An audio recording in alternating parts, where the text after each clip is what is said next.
बिहार में चुनाव है और चुनाव को देखते हुए सियासत में हमेशा कुछ चीजें महत्वपूर्ण होती है। जैसे कहा जाता है कि प्यार, युद्ध और राजनीति में सब जायज है, नाजायज कुछ भी नहीं है। तो तेजस्वी यादव ने यही आज किया है। उन्होंने आरोप लगा दिया इलेक्शन कमीशन के ऊपर कि मेरा भी वोटर लिस्ट में नाम नहीं है तो हम चुनाव कैसे लड़ेंगे। जब मेरा नहीं है तो मेरी पत्नी का भी नहीं है। अब इसे लेकर पूरा बवाल मच गया।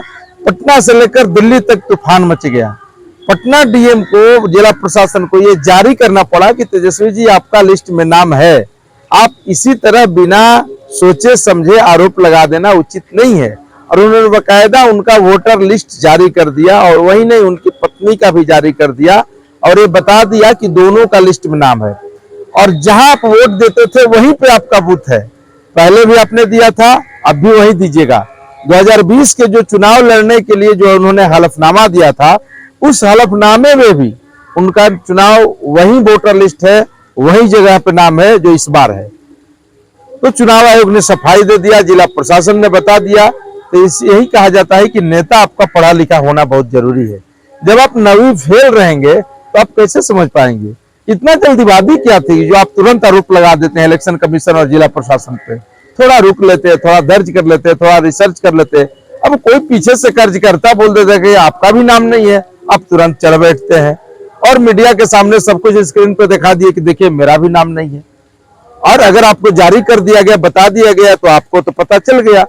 तो फिर कहीं ना कहीं क्वालिफिकेशन में आपके सवाल उठ जाते हैं। और यही सवाल प्रशांत किशोर उठाते हैं, विपक्षी पार्टी उठाते हैं, तो आपको बुरा लगता है। बुरा नहीं लगना चाहिए। सच को आज क्या, जो सत्य है वो हमेशा दिखता है। सत्य पराजित नहीं होता, परेशान होता है, पराजित कभी नहीं होता। तो तेजस्वी जी, अब से आप आरोप लगाइए तो सोच समझ कर लगाइए। और राजनीति में, सियासत में आपका आरोप बहुत ही काम करता है।